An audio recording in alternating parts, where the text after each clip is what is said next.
واي waxaan isleeyahay wada hadalladu sida de laga warhayo mudday socdeen xagga Soomaaliland iyo xagga Soomaaliya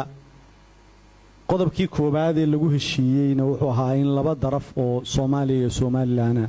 loo wada hadlo kaasuna de wuxuu dhigayay in darafka Somaliland dadka ka imanayana ay de Somaliland metelaan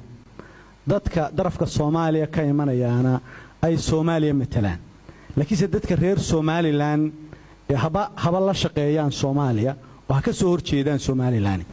xaq uma laha inay naga hor keentay team kale kubadda u ciyaaraha keenaano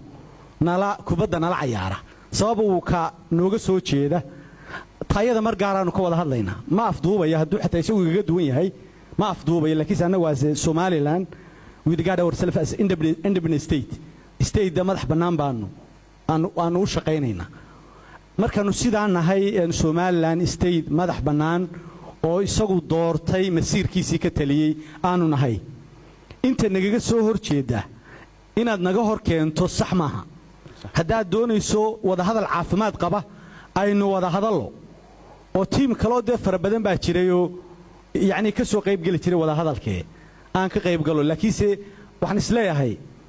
wada hadalka halkaada baartay maaha mushkiladu waa un issue la isku qabtay wada hadalku halkii ka socon waayeen haddaad doonayso waxa weeyaan saddex shay baa u aasaasa mid weeyaani waa arin Soomaaliyana ay ka taagan tahay denial annaguna aanu kaga jiro defensive oo aanu si aad ugu adagnahay oo ah waxa weeye dareenkayaga bulshadeeda dhibaatadii dhacday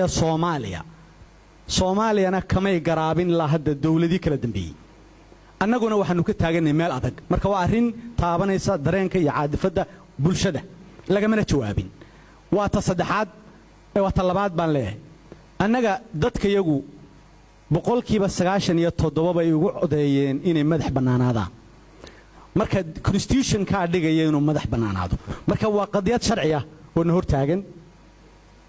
darafka kalena waxaan ogsoonahay qodobka afraad ma qaan ay dhow qodobku ahaa exactly ma hubo inuu constitution qabiyada ee qolada Soomaaliyana uu leeyahay Soomaaliya waa muqaddaso wax weey baalka leeyado laga ma wada hadli karo marka labada sharci iyo arinta qadiyada Somaliland ee ka taagan ee dareenka bulshada taabanaysa ayaa aasaas u ah saddexda qodob ee aan isleeyahay way taagan yihiin maanta